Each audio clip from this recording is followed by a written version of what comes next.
కేసీఆర్ గారి బృందానికి శిరస్సు వంచి హృదయపూర్వకంగా నేను ధన్యవాదాలు తెలియజేస్తున్నా. వారికి వినమ్రంగా మనస్ఫూర్తిగా కృతజ్ఞతలు తెలియజేస్తా ఉన్నాను. ఎన్నో కష్ట నష్టాల కోర్చి ఒకరిద్దరు కాదు, నిజంగా చెప్పాలంటే కొంతమంది తమ తమ వ్యక్తిగతమైన సమస్యలు ఉన్నా కూడా వాటన్నిటినీ పక్కన పెట్టి నిర్విరామంగా పనిచేసినారు. వారందరికీ పేరు పేరున హృదయపూర్వకంగా వినమ్రంగా నమస్సులు, వినమ్రంగా ధన్యవాదాలు.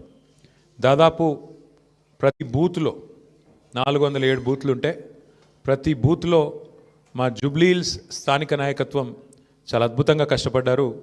వారికి కూడా హృదయపూర్వకంగా నా ధన్యవాదాలు, హృదయపూర్వకంగా వారికి కూడా నమస్కారాలు. శ్రీమతి మాగంటి సునీత గోపీనాథ్ గారు అభ్యర్థి కొత్తదైనప్పటికీ, వారికి ఇదివరకు రాజకీయ అనుభవం లేకపోయినప్పటికీ వారు కూడా నిజంగా చాలా కష్టపడ్డారు. చాలా పెద్ద ఎత్తున వారు కూడా మరి పోరాటం కూడా చేసినారు. చివరి రోజు మరి ఏ రకంగా వారు పోరాడినారో మీరు అందరూ కూడా చూశారు. వారికి కూడా నా అభినందనలు. ఎందుకంటే కొత్త అభ్యర్థి అయినప్పటికీ, ఎక్కడా కూడా ప్రత్యర్థి ముఖ్యంగా అధికార పార్టీ అయినప్పటికీ, అధికార యంత్రాంగం మొత్తం ఉన్నప్పటికీ వారు కూడా మొక్కవోని ధైర్యంతో కొట్లాడినారు. సునీత గోపీనాథ్ గారికి మనస్ఫూర్తిగా నా అభినందనలు. అట్లాగే బీఆర్ఎస్ పార్టీకి మరి ఓటేసిన జూబ్లీహిల్స్ ప్రజలకి మరి చివరి ఓటింగ్ శాతం ఇంకెంత తెలియదు, బట్ చాలా గణనీయంగా గౌరవప్రదంగా మా పార్టీకి కూడా ఓట్లు వచ్చినాయి. మరి మాకు ఓటేసిన జూబ్లీహిల్స్ ప్రజలందరికీ కూడా పేరు పేరున వారికి కూడా కృతజ్ఞతలు. సరే, సహజంగానే ఒక రాజకీయ పార్టీగా ఎన్నికల్లో దిగినప్పుడు గెలుస్తామనుకొని దిగుతాం, గెలుస్తామనుకొని కొట్లాడతాం, గెలవాలని కొట్లాడతాం. అట్లనే కొట్లాడినాం. గత 2 ఏళ్లుగా బీఆర్ఎస్ పార్టీ ప్రధాన ప్రతిపక్ష పార్టీగా తన పాత్రను అద్భుతంగా పోషించింది. ప్రజా సమస్యలను మరి కేంద్రంగా చేసుకొని ప్రజల వాదనను, ప్రజల వేదనను ఇవాళ ప్రభుత్వం ముందు పెట్టడంలో, అది శాసనసభలో అయితేనేమి, ప్రజాక్షేత్రంలో అయితేనేమి, సోషల్ మీడియాలో అయితేనేమి చాలా బలంగా బీఆర్ఎస్ పనిచేస్తున్నది. మా పని ఇట్లాగే భవిష్యత్తులో కూడా కొనసాగుతూనే ఉంటుంది. ఎందుకంటే ఈ ఉప ఎన్నికల్లో కూడా మేము నిజాయితీగా కొట్లాడినాం. ప్రజా సమస్యలనే కేంద్ర బిందువుగా చేసుకొని, ప్రజలనే ఎజెండాగా చేసుకొని ఎన్నికల్లో డెఫినెట్గా చిత్తశుద్ధితో నిజాయితీగా మేము కొట్లాడినాం. మీకు తెలుసు ఎట్లా ఎన్నికలు జరిగినాయి కూడా అందరు చూసినారు, నేను చెప్పక్కర్లేదు ప్రత్యేకంగా. మరి మొత్తం ఎన్నిక ప్రచారం ముగిసేదాకా ఎట్లా జరిగింది, ప్రతి సర్వేలో కూడా బీఆర్ఎస్ గెలుస్తుందని ఎట్లా చెప్పింది, ఆ తర్వాత ఆఖరి 3 రోజులు ఏం జరిగింది, ఇదంతా ప్రజలు చూసినారు. నేను అందులోకి పోను, అవి చెప్పను. కానీ ఒకటి మాత్రం వాస్తవం, ఈ ఎన్నిక డెఫినెట్గా మరి మాకు కొత్త ఉత్సాహాన్ని ఇచ్చింది, కొత్త బలాన్ని ఇచ్చింది. ఎందుకంటే మరి స్పష్టంగా ప్రజలు ఒక తీర్పు ఇచ్చారు. ఈ రాష్ట్రంలో ప్రత్యామ్నాయం కేవలం బీఆర్ఎస్ మాత్రమే. ఇంకా అది అందులో అనుమానమే లేకుండా ఖచ్చితంగా ఈ ప్రభుత్వం ఏదైతే పనిచేస్తుందో వారికి ప్రత్యామ్నాయంగా పోరాడుతున్న ఒకే ఒక్క పార్టీ బీఆర్ఎస్ అనే మాట స్పష్టంగా ప్రజలు చెప్పారు. డెఫినెట్గా దాన్ని కూడా మేము మాకు ఒక సానుకూల అంశంగానే తీసుకుంటా ఉన్నాం. సరే, ఇక ఈ ఎన్నికల్లో ఏ రకంగా అధికార యంత్రాంగం మోహరించింది, ఏ రకంగా వారు పనిచేశారు, ఇవన్నీ కూడా మీ కళ్ళ ముందున్నాయి. నేను వాటి విషయంలోకి ఎక్కువగా పోను. 2014 నుంచి 2023 మధ్యన కూడా చాలా ఉప ఎన్నికలు మన రాష్ట్రంలో జరిగినాయి. దాదాపు 7 ఉప ఎన్నికలు జరిగినాయి. ఈ 7 ఉప ఎన్నికలు పాలేరు కానీ, నారాయణ ఖేడ్ కానీ, హుజూర్ నగర్ కానీ, దుబ్బాక కానీ, నాగార్జున సాగర్ కానీ, హుజూరాబాద్ కానీ, మునుగోడు కానీ, ఈ అన్ని ఉప ఎన్నికల్లో మీరు ఆ రోజు కనుక గమనించినట్టయితే అప్పటి ప్రతిపక్ష పార్టీ కాంగ్రెస్ పార్టీ, ప్రధాన ప్రతిపక్ష పార్టీ, ఒక్క ఉప ఎన్నికల్లో కూడా గెలవలేదు. 7 ఉప ఎన్నికల్లో మేము దాదాపు అన్ని గెలిచాం. దాదాపు 5 గెలిచాం, ఒక 2 ఓడిపోయాం.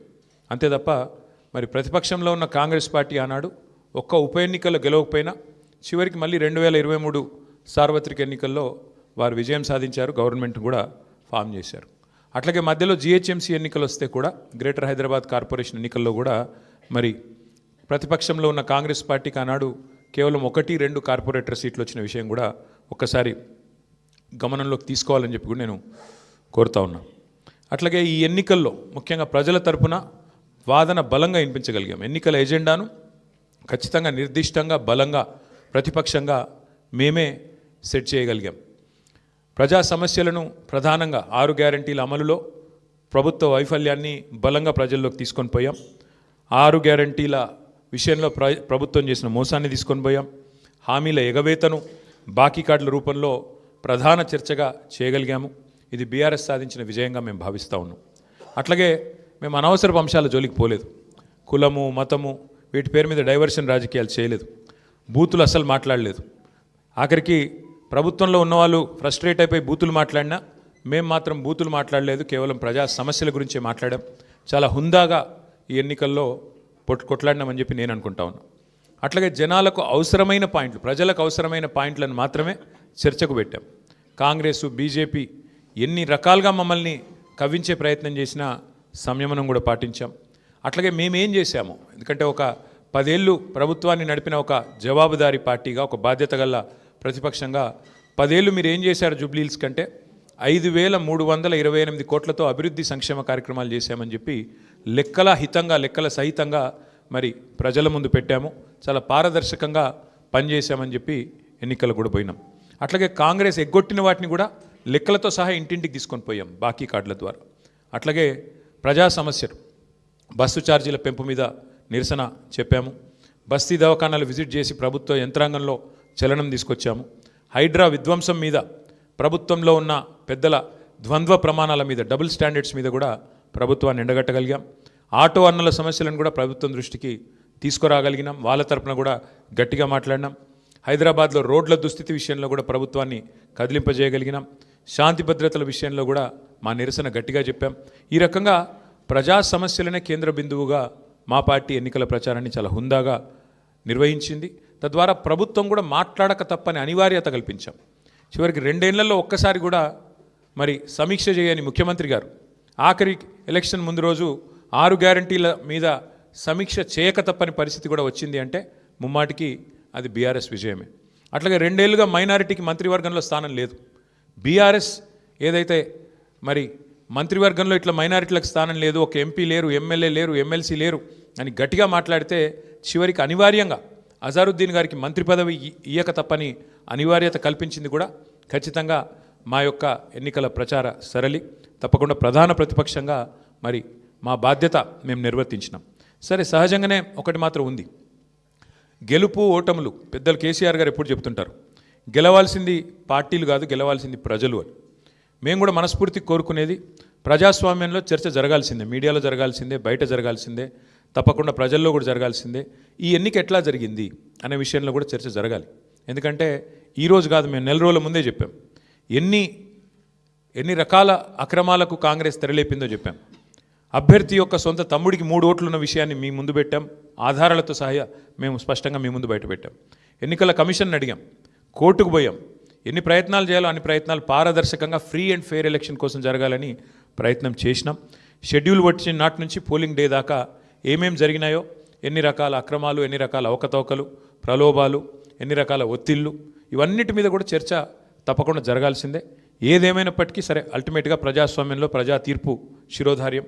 తప్పకుండా మరి ఇవాళ మేము కూడా ఓట్లేసిన ప్రజలకు ధన్యవాదాలు చెప్తున్నాం. అట్లాగే మిగతా వారికి కూడా మేము విజ్ఞప్తి చేస్తూ ఉన్నాం. ప్రధాన ప్రతిపక్షంగా మా పాత్రను మీరు గమనించారు. ప్రధాన ప్రతిపక్షంగా మేము గెలవాలని కోరుకున్నాం, సహజంగా గెలుస్తామని ఆశించినాం. బట్ ఎలాంటి నిరాశ లేదు, మా పని మేము చేసుకుంటూ పోతూనే ఉంటాం.